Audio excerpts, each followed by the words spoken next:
এই যে উপরে একটা ছবি দেখতেছেন, এরা দুই বন্ধু একসাথে গেছে সিনেমা দেখতে। সিনেমা দেখতে গিয়ে এক টাকলা পড়ছে সামনে। এখন এই বন্ধু আর এক বন্ধুরে বলতেছে, কিরে বন্ধু, তুই যদি এই টাকলারে থাপ্পড় একটা মারতে পারস তোরে 500 টাকা দিন। তো বন্ধু বলতেছে ঠিকই আছে, মারতেছি। তো ঠাস করে থাপ্পড় একটা মাইরে দিছে, মাইরে দিয়ে কয়, কিরে আব্দুল, তুই আর এই মাত্র আসার টাইম হইলো, বাহিরে আমি কত খুঁজছি তোরে। কয় ভাই আমি আব্দুল না। গেল 500 টাকা পাইলো। এখন এই বন্ধু বলতেছে তুই যদি আরো একটা থাপ্পড় দিতে পারস তাহলে দিবি 1000। পরে এই বন্ধু বলতেছে ঠিক আছে, আরো একটা মারতাছি থাপ্পড়।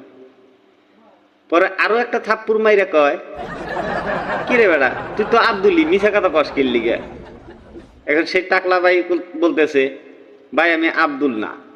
তাহলে কত হইলো? 1500। এখন সিনেমা টিনেমা দেখে বাহির হইয়া সেই টাকলা ফোর্সের সামনে এখন এই বন্ধু পড়তেছে। এখন এই বন্ধু বলতেছে, কয় বন্ধু তুই যদি আরো একটা থাপ্পড় মারতে পারস টাকলা মাথায় তাহলে টাকা দিব তো 1500। কয় ঠিক আছে। এখন ফেরা একটা থাপ্পড় দিয়ে কয়, কিরে বন্ধু, তোরে কতই না খুঁজলাম, তুই এই বাহিরে আইসে বসে আসস। কয় ভাই আমি আব্দুল না, আমি হেই লোকি। কথাগুলো যদি শুনে ভালো লাগে অবশ্যই একটা শেয়ার করে দিবেন।